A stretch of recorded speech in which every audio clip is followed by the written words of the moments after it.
आप अगर एक गोल चक्र में घूमते हैं, चाहे वह कितना भी बड़ा हो, आप हमेशा वापस आते हैं, चाहे कोई आपको वापस न बुलाए। हमें नहीं पता कि ये दुनिया आपका यहां होना पसंद करती है या नहीं, लेकिन आप किसी भी तरह से वापस आ ही जाएंगे, क्योंकि आप एक गोल चक्र में हैं। जो यह महसूस करते हैं कि यहां उनकी कोई जरूरत नहीं है, जो एक सीधे रास्ते पर चलना चाहते हैं, उनके लिए यह दिव्य पथ है, ग्रहों के जैसा गोल घूमने वाला प्रक्षेप पथ नहीं।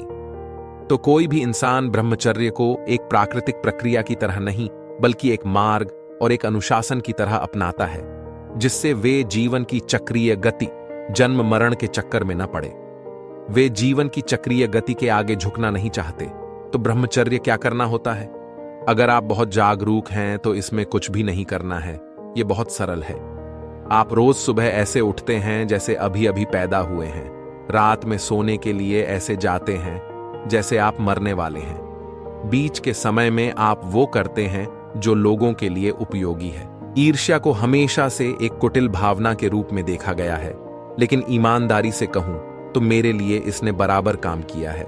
ये मुझे प्रेरणा देती है।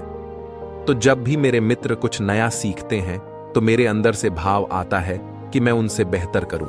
और शायद यही कारण है कि मैं अपने सपनों के कॉलेज में पहुंच गया हूं। तो आपको लगता है कि ईर्ष्या क्या एक नकारात्मक भावना है, या ये आपको बेहतर करने के लिए प्रेरित करती है?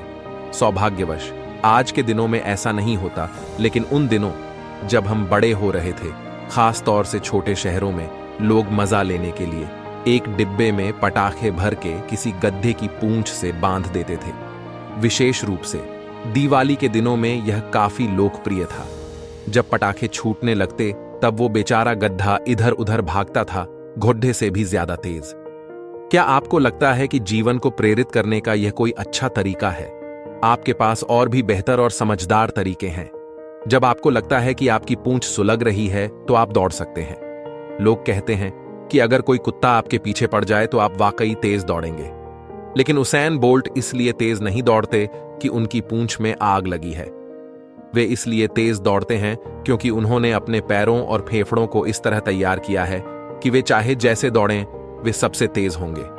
क्या यह तेज दौड़ने का सही तरीका नहीं है? अब यदि आप इसलिए तेज दौड़ना चाहते हैं कि एक कुत्ता आपके पीछे लगा है या आपकी पूंछ में आग लगी है, तो यह तेज दौड़ने का सुखद तरीका नहीं है।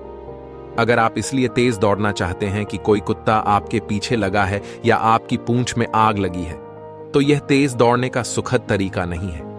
एक बात यह है कि आप तेज दौड़ते हैं, यह महत्वपूर्ण है, लेकिन दूसरी बात यह है कि दौड़ने अनुभव शानदार है। क्या यह भी महत्वपूर्ण नहीं है? आप अपने सपनों के कॉलेज में आ गए हैं, लेकिन अब आपके लिए ये 3 साल नरक समान भी हो सकते हैं। क्या यह महत्वपूर्ण नहीं है कि ये 3 साल आपके जीवन का एक शानदार अनुभव बने? सिर्फ दौड़ना महत्वपूर्ण नहीं है, आप इसे कैसे अनुभव करते हैं और कल इससे आपको क्या मिलता है, वह भी उतना ही महत्वपूर्ण है। जीवन और मृत्यु का स्वभाव क्या है, यह जानने के लिए सभी तरह की चीजें की गई हैं, पर आप इसके बारे में सोचकर या प्रयोग करके इसको समझ नहीं सकते। सिर्फ अनुभव से ही आप इसे समझ सकते हैं। जब भी लोग मृत्यु और मृत्यु के बाद क्या होता है के बारे में मुझसे सवाल करते हैं, तो मैं उन्हें याद दिलाता हूं कि इसे अनुभव से जानना ही सबसे अच्छा है। मेरा मतलब यह नहीं है कि उन्हें मर जाना चाहिए। मेरा कहना यह है कि आपको अपने अंदर के जीवन के बारे में जानना चाहिए। आप अगर सिर्फ अपने शरीर का अनुभव कर रहे हैं, तो मैं चाहे कुछ भी कहूं, आप उलटा ही समझेंगे। अगर आपके जीवन का अनुभव केवल आपके मानसिक और शारीरिक ढांचे तक ही सीमित है, तो आप इस आयाम तक नहीं पहुंच सकते। मृत्यु और उसके बाद जो कुछ भी है, वो कोई ऐसे रहस्य नहीं है जो किसी स्वर्ग या नर्क में छिपे हुए हैं। वे यहीं पर हैं, अभी हैं। बात बस यह है कि अधिकतर मनुष्य इस ओर पर्याप्त ध्यान नहीं देते, क्योंकि वे बाकी चीजों के साथ बहुत व्यस्त रहते हैं। उनके लिए उनका पेशा, उनका कारोबार उनके जीवन से भी ज्यादा महत्वपूर्ण है। उनके लिए उनका प्यार संबंध उनके जीवन से भी ज्यादा महत्वपूर्ण है।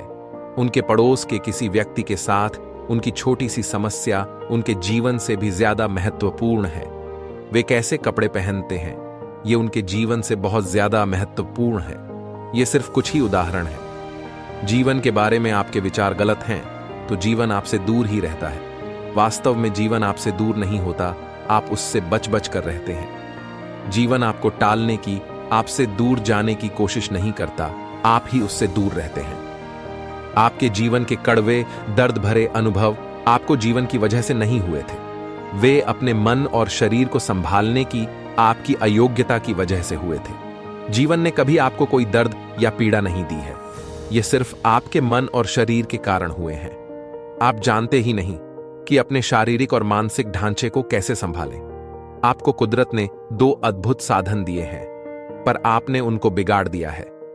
आपके सभी दुख और पीड़ाएं बस आप ही की वजह से हैं, जीवन की वजह से नहीं। हम हमेशा यही आशा करते हैं कि हमें कुछ मिले। हम चाहते हैं कि हमें परिवार, सरकार, समाज से कुछ मिले, परंतु हम यह नहीं देख पाते हैं कि बनाने वाले ने हमें क्या दिया है। मनुष्य धारणाओं और कल्पनाओं में ऐसा फंसा हुआ है कि सही और गलत समझ ही नहीं पाता है। यदि वह बनाने वाले को खोज रहा है तो किसको खोज रहा है? अनुभव एक आदमी था। उसके मन में शंका करने और सुनने में क्या फर्क होता है? थी कि मेरे अंदर वह शक्ति है या नहीं जो दुनिया को चलाती है। उसने खोजना शुरू किया। वह लोगों के पास जा जाकर पूछता कि क्या सचमुच वह शक्ति मेरे अंदर है? कई लोगों ने उसे बताया, लेकिन वह संतुष्ट नहीं हुआ। एक एक संत से उसकी भेंट हुई। उसने उन्हें अपनी शंका बताई। कहा, 1 बाल्टी पानी और खूब सारा नमक लेकर आओ। वह आदमी सारा सामान लेकर आ गया। संत ने उस आदमी को 1 बाल्टी पानी और नमक देते हुए कहा, नमक बाल्टी में डाल दो। उस आदमी ने ऐसा ही किया। फिर संत ने कहा, अब इसको घोलो।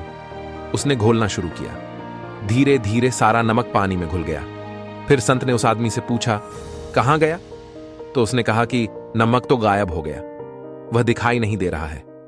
तब संत ने कहा, अब इस पानी में तुमको वह नमक दिखाई नहीं दे रहा है, इसका यह मतलब नहीं कि वह गायब हो गया है या वह पानी में ही है। तुम उसे आंखों से नहीं परछक सकते हो। हमारा भी यही हाल है। हम भी अपने हृदय में स्थित शक्ति को आंखों से नहीं देख सकते, परंतु अपने हृदय से उस शक्ति का अनुभव कर सकते हैं। जब नमक पानी में घुल गया तो सिर्फ पानी ही पानी दिखाई दे रहा था, नमक नहीं दिखाई दे रहा था। परंतु वह तो वहीं था। ठीक उसी प्रकार वह शक्ति भी सब जगह है, थल, जल, पेड़, वायु में, हर जगह। उसी के होने से हम जीवित हैं, बस उसे अनुभव करने की जरूरत है। बचपन का सुख, उस बच्चे के कई प्रकार के भय का शमन और उसके आत्मविश्वास का स्वस्थ विकास सभी सीधे प्रेम पर निर्भर होता है।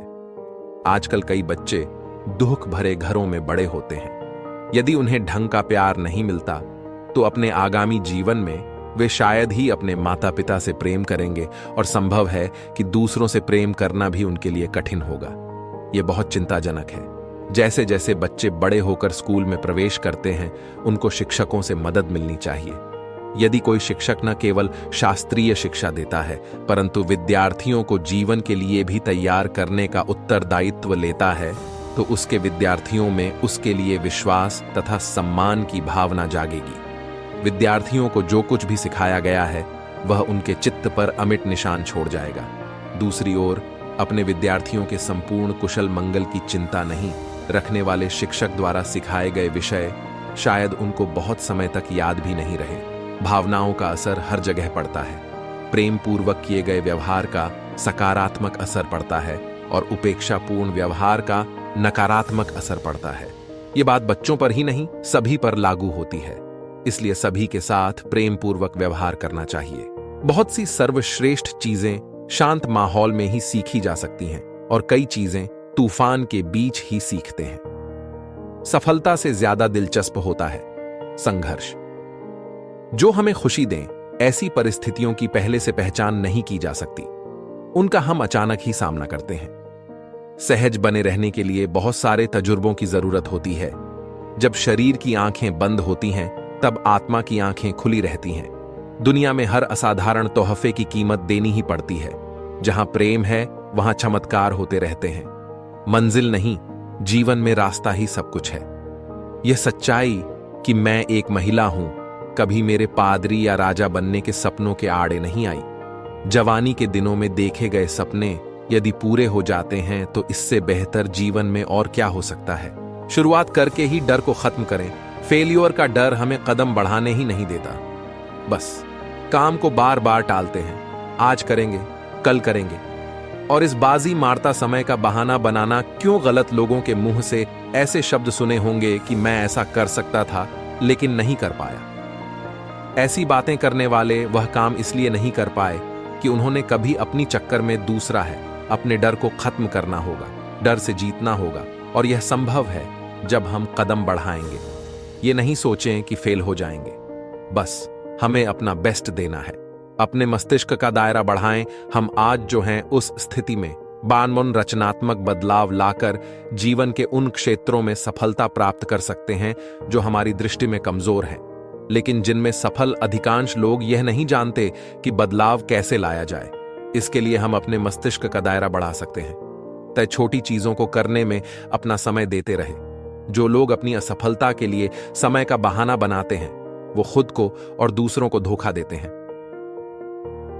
How to win friends and influence people मनपसंद काम कर सेहत बना सकते हैं। हर आदमी बेहतर सेहत चाहता है। सेहतमंद जीवन की खोज में हमने अनजाने में सेहतमंद और सुखी जीवन के लिए आवश्यक तथ्य हम यह काम जिसका और चुनौतीपूर्ण कार्य में सीधा संबंध है। अगर आपको काम में मजा आ रहा है तो यह सुखी और स्वस्थ जीवन की सर्वश्रेष्ठ गारंटी है। सफल लोग नापसंद कार्य भी खुशी से करते हैं। जीतना है तो जिद करो, नापसंद कार्य भी। प्रसन्न आइंडर थिंक एंड ग्रो रिच। इंतजार न करें, समय कभी सही नहीं होगा। मन से इसलिए करें। बहुत से लोगों को जब कोई नापसंद कार्य करना पड़ता है तो वो पीछे हट जाते हैं। अपना तोता बदल सफलता के द्वार पर ले जाने वाला ही क्यों ना हो, लेकिन सफल लोग ऐसा कार्य बिना हिचकिचाहट प्रसन्न मन से बार बार करते हैं। उनका एक ही लक्ष्य होता है, सफलता प्राप्त करना। अधिकांश लोग असफल इसलिए रहते हैं कि वो कुछ सार्थक करना शुरू करने के लिए सही समय का इंतजार करते हैं। इंतजार न करें। क्या गलत है बनाम कौन गलत है, सकारात्मक सोच के सबूत के रूप में यह भी है कि क्या गलत है और कौन गलत है के अंतर पर ध्यान दें। अगर आप हमेशा यह समय कभी सही नहीं होगा, आप जहां खड़े हैं वहीं से शुरू करें और आपके पास आपके अधिकार में जो उपकरण हैं उन्हीं के साथ काम करें। जैसे जैसे आगे बढ़ेंगे बेहतर उपकरण मिल जाएंगे। नजरें मिलाकर बात करने से बढ़ेगा भरोसा। नजरें मिलाकर बात करने से सामने वाले को यह संदेश जाता है कि आप ईमानदार और सच्चे हैं। आप जो कह रहे हैं उस बात में है। आप डरे खोजेंगे कि कौन गलत है तो आप पूरी तरह पकी करते हम सबको हमेशा दोष खोजेंगे। जब किसी को दोष देने की खोज में आप लगे रहेंगे तो सभी इस बात को समझ जाएंगे और किनारे हो जाएंगे। वो इंतजार करेंगे कि किस पर तलवार गिरेगी। हुए हुए हैं। हमेशा दूसरों की आंखों में आंखें डालकर बात करें। इससे न सिर्फ आपका आत्मविश्वास बढ़ेगा बल्कि सामने वाला भी आप पर विश्वास करेगा। खुद को जान जाएंगे तो सारे कष्ट भी मिट जाएंगे। मैंने मन, शरीर और आत्मा के बीच एक संबंध देखा है, पर मैं इस बात को लेकर भी उत्सुक हूं कि कैसे दो मरीजों का एक सी बीमारी एक ही डॉक्टर के उसी इलाज के बाद भी परिणाम अलग अलग होता है। एक जीवित बच जाता है तो दूसरा जिंदगी की जंग हार जाता है। इससे मुझे एक अंतर्दृष्टि मिली कि हमारे रोजमर्रा के अनुभव या जिसे हम सच कहते हैं वे दरअसल हमारी सामाजिक रेवा, हमारी कंडीशनिंग के चलते हुआ एक सम्मोहन है। ज्यों ज्यों हमारी चेतना या अनुभव बदलते जाते हैं ये सच्चाई भी बदलती जाती है। मुर्गा सुबह सुबह बांग देता है और ठीक उसी समय सूर्योदय होता है, पर हम ये नहीं सोचते कि बांग के कारण ही सूरज निकलता है। हां, इसमें संबंध जरूर है। हमारा मन, दिमाग और ये भौतिक दुनिया अस्तित्व की गहराई में परस्पर संबंधित है। हम मौत से डरते हैं, क्या इसे रोक सकते हैं? जवाब है कि जैविक मृत्यु झूठे आधार से तय होती है, मतलब बायोलॉजी से। जबकि आप ना आपका शरीर है न मन है। आप इस दुनिया के अनुभव में भी नहीं हैं। तो फिर हम कौन हैं? ऐसा क्या है जो सिर्फ हमारा अनुभव ही जानता है? जैसे लाल रंग। भौतिक दुनिया में कहीं भी ये रंग है या ये सिर्फ अनुभव है? मैं गारंटी देता हूं कि संसार में कोई भी वैज्ञानिक नहीं बता सकता कि ब्रह्मांड में लाल रंग एक भौतिक इकाई के रूप में मौजूद है। यह हमारी चेतना का अनुभव है। जब आपको एहसास होगा कि हर वो चीज जो आप मानते हैं कि सच है वह असल में है ही नहीं। जब आपको यह एहसास होगा कि आप जो अपने बारे में सोचते हैं कि आप कौन है और जब एहसास होगा कि आपका आप जो भी देखते हैं वह कुछ लोगों के लिए अनंतिम है। हमारे कष्ट और दुखों का पहला कारण है कि हम नहीं जानते कि हम कौन हैं। आप खुद को शरीर, मन और अनुभव से उलझन में डाल देते हैं। दूसरा, आप उन अनुभवों और समझ में जकड़े रहते हैं जो खुद क्षणिक और सपने की तरह है। आप कहते हैं, आपके बचपन में क्या हुआ ये गुजर चुका, बीते कल में क्या हुआ वो भी गुजर चुका। जर्मन दार्शनिक विटगेंस्टीन कहते हैं, हम सोए हुए हैं, हमारी जिंदगी स्वप्न है, पर कभी कभार हम ये जानने के लिए सोकर उठते हैं कि हम सपना देख रहे हैं। जब इस दहलीज को लांघकर आप उठते हैं तो अपने सच्चे स्व के प्रति जाग जाते हैं, जो कि शरीर या मन नहीं है बल्कि जागरूकता है, जिसमें ये सारे अनुभव घटित होते हैं। स्वप्न से जकड़े रहना कष्ट का दूसरा कारण है। तीसरा भी अप्रिय बात का डर। चौथा ईगो से जुड़ा है। पांचवा मौत का डर। ये सारे आपस में जुड़े हुए हैं। सबसे बड़ा सवाल है जो हर किसी को पूछना चाहिए, मैं कौन हूं, क्या हूं? ध्यान की स्थिति में जाकर अपनी आंखें बंद करें। आपको चेतना की एक अलग ही दुनिया नजर आएगी, जहां आप भौतिक दुनिया का अनुभव ही नहीं कर पाएंगे, बल्कि आप तस्वीरों, विचारों, भावनाओं, कहानियों का अनुभव कर पाएंगे। आपको इस उजागर सच का एहसास होगा। सुनने में यह भारी भरकम लगेगा। एक संत अपना स्वयं का आश्रम बनाना चाहते थे, जिसके लिए वो गांव-गांव की यात्रा करते और कई लोगों से मुलाकात करते थे। इसी यात्रा के दौरान उनकी मुलाकात एक किसान से हुई। किसान ने उनका स्वागत किया और संत से कुछ समय अपनी कुटिया में आराम करने की याचना की। संत उसके मीठे व्यवहार से प्रसन्न हुए और उन्होंने उसका आग्रह स्वीकार कर लिया। किसान ने संत को घर का स्वादिष्ट भोज कराया और उनके विश्राम के लिए खटिया पर एक दरी बिछा दी। किसान खुद फर्श पर टाट बिछाकर सो गया।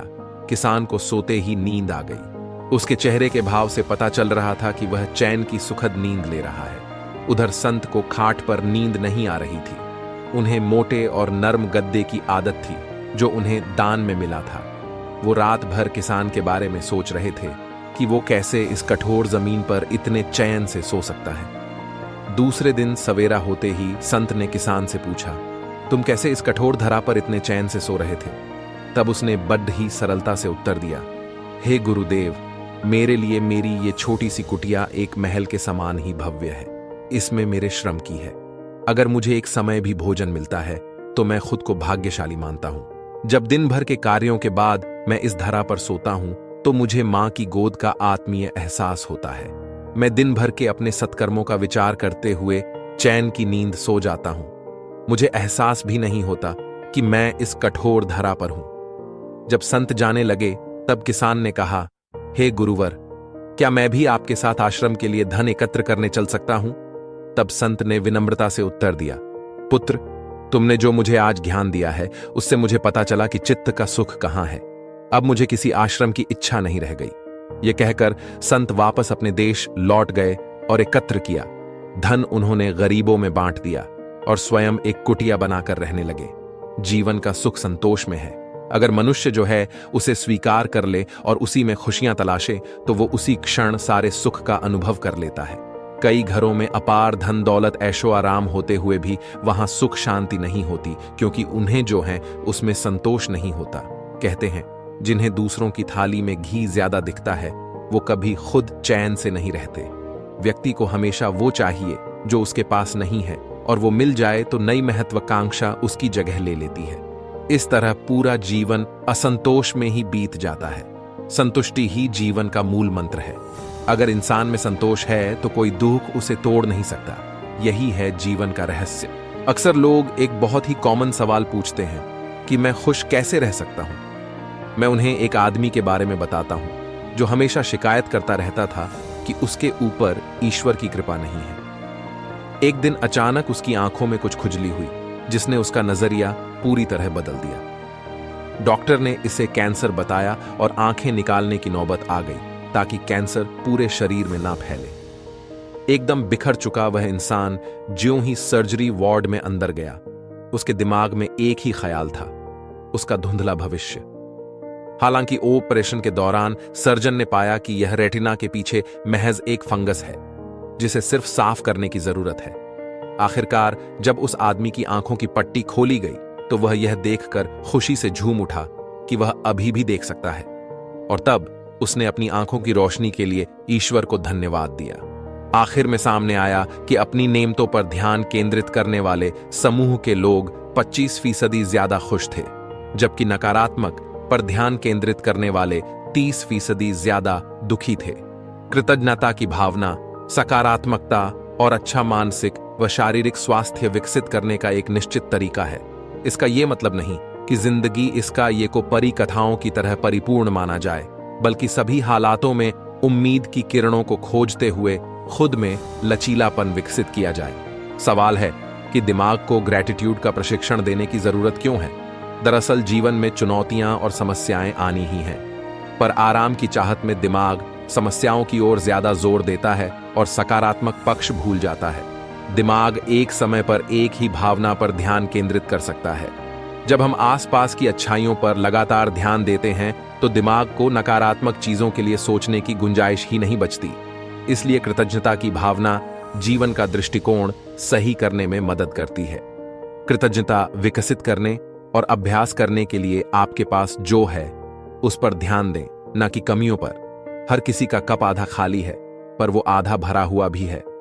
उदाहरण के लिए, अगर आपको टैक्स देना पड़ता है तो भगवान का शुक्रगुजार होना चाहिए कि कम से कम आपके पास नौकरी है।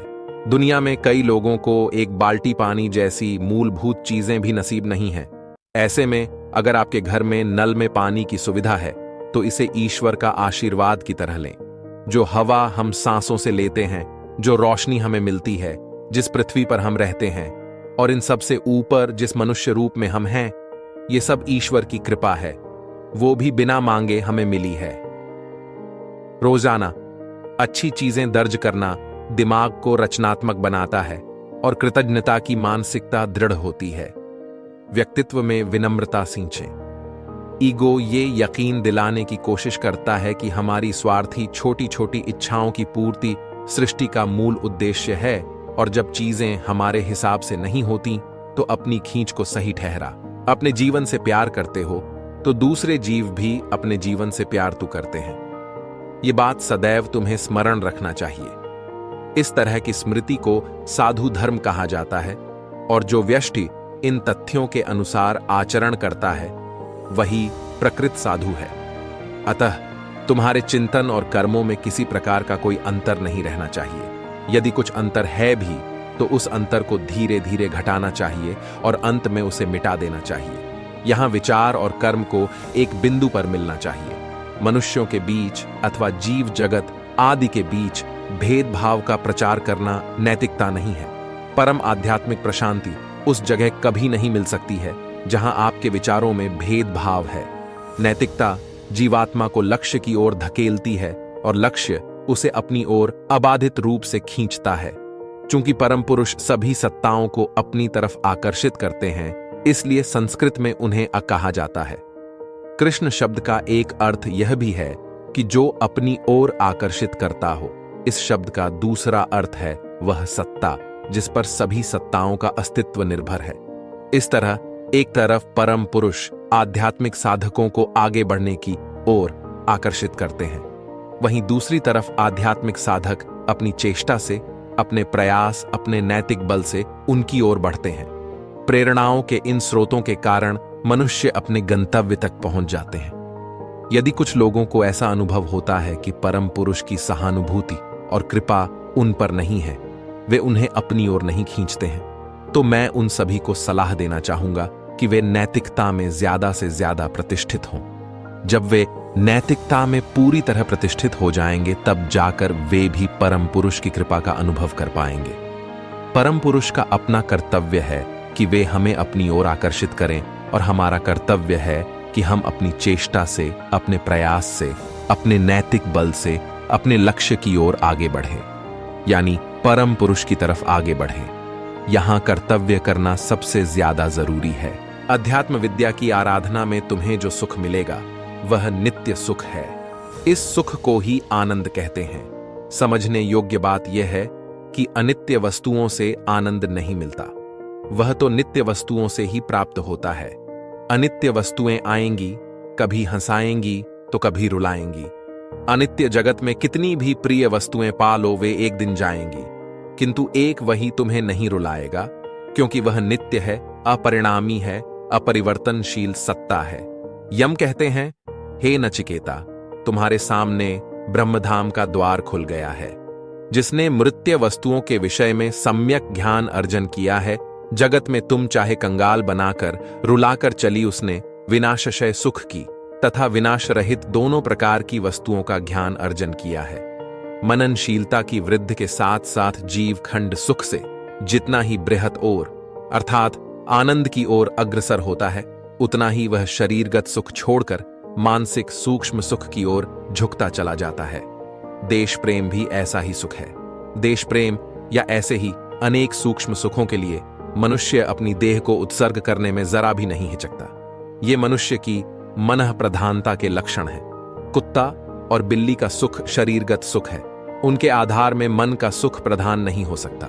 कुत्ते बिल्ली को डंडे मारकर लालच देकर पुकारो तो वह दौड़ता आएगा, किंतु मनुष्य साधारण धारण सा अपमान या मन पर साधारण सा आघात भी सहने के लिए तैयार नहीं होगा, क्योंकि उसके लिए मन का सुख प्रधान होता है। जो हमेशा तुम्हारी बाधकता की मुट्ठी से छटपुरत खाने पीने व तर किए रहता है, वह भी मन ही मन किसी के मन को उस खुशामद कर तुम्हारे मन को पर अत्यंत असंतुष्ट रहता है। वह इस पाने के लिए सदा सचेष्ट रहता है, अपनी छिपी हुई मनन शक्ति को जगा सकता है और उस उन्नत मन की सहायता से अंत में आत्मिक स्थिति पा सकता है। यही तो नित्य सुख है, जिससे सच्चे आनंद की प्राप्ति होती है। प्रेम की अभिव्यक्ति मौन में है, तभी तो प्रकृति में पेट पौधे पशु पक्षी प्रेम प्रेषित करने में सक्षम है। जुबान से जो भी व्यक्त किया जा रहा है, जो मौन नहीं समझ सकता, प्रेम नहीं कर सकता। अगर प्रेम लेना या देना चाहते हो तो मौन में उतरो। जब तुम मौन में उतरोगे तब तुम पाओगे कि तुम प्रेम के सागर हो। फिर तुम प्रेम लेने वाले नहीं, सबको प्रेम देने वाले हो जाओगे। और अगर सही अर्थों में कहा जाए तो प्रेम में न लेना है ना देना है, प्रेम में होना है, अर्थात आप प्रेम हो जाते हो। और जब कोई प्रेम ही हो जाएगा तो फिर उसमें और कुछ बचता नहीं है सिवाय प्रेम के। अतः प्रेम होना चाहते हो तो मौन में उतरो, मिटा दो सारी वाणी को, सारे शौर को। प्रेम आपको शांति से भर देगा। अगर किसी के प्रेम से आप में उद्विग्नता आती है तो वो उतावलापन सिर्फ एक वासना है, प्रेम नहीं। अगर आप प्रेम को समझोगे तो पाओगे आज हम तुम जिसे प्रेम कह रहे हैं वो सिर्फ मन बुद्धि की वासनाएं हैं। इसलिए हमारा प्रेम चंद दिनों में ही नफरत में बदल जाता है, क्योंकि वो प्रेम था ही नहीं, वासना मात्र थी। वासना को अपनी पूर्ति नहीं मिली तो वो वास्तविक रूप में आ गया है। उद्विग्नता वासना का ही प्रतिरूप है। सच्चा प्रेम तो कभी कभार कहीं उपजता है और उसकी प्रकाश लौ इतनी बड़ी होती है कि सब ओर प्रकाशित करती है। उसकी सुवास इतनी तेज होती है कि सब ओर सुवासित करती है। एक जिज्ञासु ने एक संत से सवाल पूछा, कृपया मेरी जिज्ञासा शांत कीजिए कि असली संत और ज्ञानी की परिभाषा क्या है। संत बोले, भाई मैं तो स्वयं ही बहुत साधारण सा व्यक्ति हूं। तुम यही बात जाकर सुकरात से पूछो, वह पक्के ज्ञानी संत हैं, वही तुम्हें अच्छी तरह समझा सकते हैं। जिज्ञासु सुकरात के पास गया और अपनी जिज्ञासा बताई। सुकरात विनम्रता से बोले, भाई तुम गलत जगह आ गए हो। मैं तो साधारण संत भी नहीं, अज्ञानी ही हूं। अभी तो ध्यान की पहली ही सीढ़ी पर हूं। तुम जहां से आए हो वहीं जाओ, वही तुम्हारा मार्गदर्शन कर पाएंगे। जिज्ञासु ने वापस आकर संत को सब हाल कह सुनाया। इस पर संत बोले, आशा है अब तुम्हें तुम्हारे सवाल का जवाब मिल गया होगा। सुकरात जैसे महान ज्ञानी दार्शनिक का यह कहना कि वह अज्ञानी है, उनके महाज्ञानी होने का प्रमाण है। ज्ञानी होने का अहंकार उन्हें छू तक नहीं गया है। असली संत वही है जो अपने ज्ञान पर घमंडन करे और स्वयं को एक विद्यार्थी ही समझे। संत सदा ही ज्ञान अपने लिए नहीं, दूसरों के लिए अर्जित करता है। आपके अपने लोग भी यदि आपके कत्ल की साजिश कर रहे हों और अचानक आप पहुंच जाएं तो देखकर कहेंगे, अरे क्या बात है, हम आपकी लंबी उम्र की दुआ ही कर रहे थे। किस पर भरोसा करें, कैसे पहचानें, कौन अपना कौन पराया। गैर से वफा की उम्मीद बेकार है, लेकिन उलझन जब अपनों में ही हो जाए तब क्या करें। महाभारत युद्ध के दौरान युधिष्ठिर ने अर्जुन के गांडीव धनुष पर विपरीत टिप्पणी कर दी थी। अर्जुन की प्रतिज्ञा थी, जो मेरे गांडीव को अपशब्द कहेगा मैं उसका वध कर दूंगा। तो बड़े भाई को मारने को तैयार हो गए। कृष्ण वहीं थे। उन्होंने समाधान जुटाया। बोले, अर्जुन, तुम अपने बड़े भाई को तू संबोधन से बोल दो। बड़े को तू कहना भी उसके वध जैसा होता है। वैसे तो अर्जुन को एक ही बार तू बोलना था, लेकिन कुछ पुराना याद आ गया और 11 बार बोल गया। फिर एकदम से तलवार निकाल ली खुद को मारने के लिए, क्योंकि बड़े भाई को तू कहा था। तब श्री कृष्ण बोले, हमारे शास्त्रों में हर समस्या का समाधान है। ब्रवी ही वाचाद्य गुणा निहात्मनस्तथा इतात्मा भवितासी पाठ। अपने मुख से अपनी प्रशंसा करना अपने वध जैसा काम हो जाता है। ये 2 त्वरित समाधान कृष्ण ने अपनों के बीच उलझन होने पर सुझाए थे। तो जब भी ऐसी स्थिति बने, ईश्वर को बीच में रखें। परमात्मा की उपस्थिति ही कई समस्याओं का समाधान बन जाती है। अच्छे व्यवहार से सुखी जीवन जी सकते हैं। बुरा व्यवहार सुधारने के लिए ये उपाय करें। परिणाम से वाकिफ होते हुए भी व्यवहार को बदलना मुश्किल हो सकता है। इसकी जड़ें अक्सर किसी पुराने तजुर्बे से जुड़ी होती हैं। पुरानी बातें याद करें कि कैसे इस व्यवहार की शुरुआत हुई थी और कैसे आप सही व्यवहार करके अपनी जरूरतें पूरी कर सकते हैं। यह काम आसान नहीं है और समय भी लग सकता है, लेकिन इस तरह ज्यादा संतोषजनक जीवन जीने में मदद मिलती है। हार से नया नजरिया विकसित होता है। हार को पूरे मन से स्वीकारने वाला विजेता से कम नहीं होता। जब तमाम कोशिशों के बावजूद आप हारते हैं और सामने वाला पक्ष जीत जाता है, तब क्या करें? जब विकट परिस्थिति आए तो उसे स्वीकार करना ही चाहिए। हार को पूरी गरिमा से स्वीकार करना चाहिए। जीत से अधिक हार सिखाती है। हार से एक नया नजरिया विकसित होता है। अपनी भावनाओं को कैसे काबू में करें। बातचीत भावनात्मक भी हो सकती है। इसमें आप विचलित हो सकते हैं, चिंताग्रस्त हो सकते हैं या असंतुष्ट हो सकते हैं, लेकिन उत्तेजित होकर सफल नहीं हो सकते। भावनाओं को नियंत्रण में रखना जरूरी है। बात करने से पहले जितना खुद को तैयार करेंगे, उतना कम उत्तेजित होंगे। बातचीत पूरी होने पर नकारात्मक भावनाओं को बाहर करें और सकारात्मक बातों पर ध्यान दें। परफेक्शनिस्ट होना काम में बाधा बनता है। कामों की सूची छोटी नहीं होती, तो जो काम तनाव देते हैं पहले